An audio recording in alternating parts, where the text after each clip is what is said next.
Carl, let me start with you. What's the difference between these WikiLeaks phenomena and those in the 60s and the 70s, from the Watergates, Pentagon Papers, and so on? Well, first of all, the WikiLeaks involves the dissemination of raw information by an organization determined to simply disseminate that information without commenting on it, basically, without putting it into context. Yes, we have these fabulous new tools and much greater speed that we have to be much more careful about context and sometimes slowing down to get it right. That an intricate part of the political process, particularly that of free nations and becoming free, has been information going back to the American Revolution, to broadsides put up on trees. That's how information spread. So all I'm suggesting is that this is somewhat a continuum. And I would choose to look at WikiLeaks in that continuum rather than an isolated phenomenon. In fact, WikiLeaks wouldn't have had the exposure it had without the New York Times, the Guardian, Der Spiegel, and so on and so forth. So actually, traditional media is still key. Yeah, I think it played a very significant role in amplifying the WikiLeaks story. I might argue that it hasn't necessarily been that helpful in describing context, because certainly in the latter stages of the story, it became very much about Julian Assange and his personal hygiene and the state of his socks, and much less about the actual material that was in the cables and those stories that were being reported but moved on from, not by the new media actually, but by the old media really very quickly. And I think what we have is a partnership between the old and the new. And I think we have more truth and, if you like, a kind of a clearer and more sort of disseminated version of that than we have before. I don't disagree with what you're saying. I believe in the web. I believe in these instruments. What I'm also concerned about, though, is that we take the best of the standards of old media. And some of that is necessary to vet and shape information in the new formats as well. But it also means that anybody in this room or anywhere else can start and give millions of people access to false information. Before we get to the content and context, actually, Amy, the actual medium is under attack. Such websites now are considered enemy territory, and the people who run them as terrorists. Is this a freedom of expression, or is this cybersecurity, or is this national security that we're talking about? I mean, it's very frightening to hear people like the Vice President of the United States talk about WikiLeaks as perhaps a terrorist organization. I mean, WikiLeaks has profoundly changed the way we get information. I am reminded years ago, coming out of reporting on East Timor when it was occupied by Indonesia, and we had gotten some documents under Freedom of Information Act that showed that Kissinger, way back when Indonesia invaded, had warned his colleagues at the State Department when he was Secretary of State not to say anything about the US weapons flow to Indonesia that was being used to kill the people of East Timor. And when my colleague Alan Nairn asked him the question, said, I am holding the documents right here, Kissinger said, it's because of people like you that we cannot conduct diplomacy the way we expect to conduct diplomacy. Okay, let's go forward 20. Kissinger once. Let's go back, let's go forward now. This is exactly what is happening in the age of WikiLeaks, is that governments that thrive in darkness, when sunlight is shed on them, they cannot stand up. So you see what happened in Tunisia. It was because of the incredible resilience of the Tunisian people, but also because of documents released by WikiLeaks, and then that spread to Egypt. Clay, revolutionary then?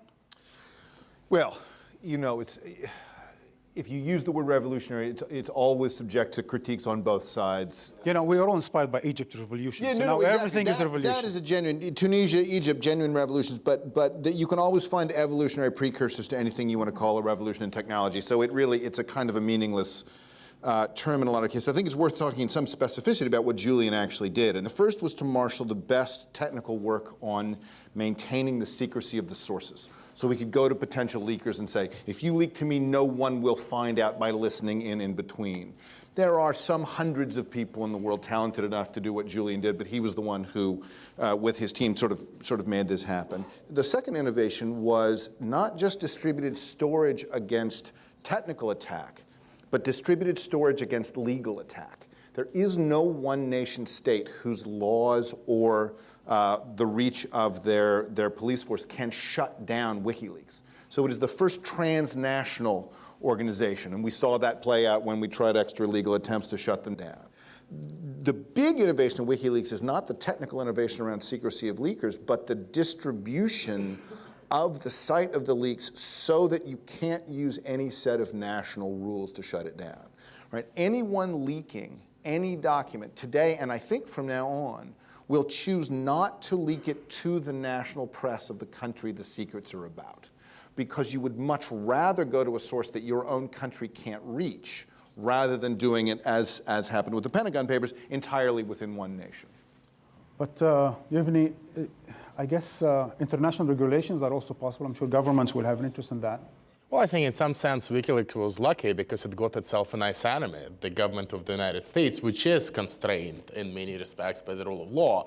Had they pulled the same trick on the Kremlin, it would not be about the rule of law that we'd be talking about. We'd be talking about attempts to shut down WikiLeaks by physical force, and poisoning and what else, right? We know that their toolkit is much broader than just international law. So in that sense, I'm not sure how revolutionary that really is. And again, we have seen pressure. I think it was actually very successful. I still don't see WikiLeaks returning to Amazon or to PayPal or to Visa or to MasterCard, right? So in some sense, their work is still constrained by the fact that they cannot easily receive donations online. They cannot host themselves as easily with American servers. So in some sense, I think the nation state did strike back. One thing that I think Julian has done is he's created enough of an advertisement for the structure of WikiLeaks that he's built the ecosystem in which WikiLeaks is now being competed with. So you look at Daniel Domscheit-Berg and OpenLeaks, the new service that essentially operates as a more white-labeled Dropbox. Or you look at the Palestine Papers, which was up on the screen a moment before. What I think Palestine That's Al Jazeera's Palestine paper. Right, of course, Al Jazeera's Palestine paper. I forgot I was paid per product placement. Al Jazeera and The Guardian's Palestine Papers says you can get transnational distribution of material without having to build a novel transnational organization. And the threat of, to governments that want to keep secrets, to Amy's point, the threat of transnational networks that are built out of existing news organizations is actually considerably harder to constrain, not against poisoning, obviously, if somebody wants to go there, but there's not nearly as much of a single titular head of the Palestine Papers operation as there was of anything WikiLeaks has ever done. So the pattern is already becoming more general. Amy, is the genie out of the bottle, you think? Oh, what has happened now is beyond extraordinary and beyond significant. And we see the effects when this information gets out. I mean, we are seeing a rolling revolution, rebellion in the Middle East. And I think there is a direct relationship. Now, I do think that people make revolutions, not technology, but technology facilitates it. When Egypt shut down the internet, still people worked out a way around it. Even when they couldn't communicate with each other digitally, there was their experience where they came out on the streets, the old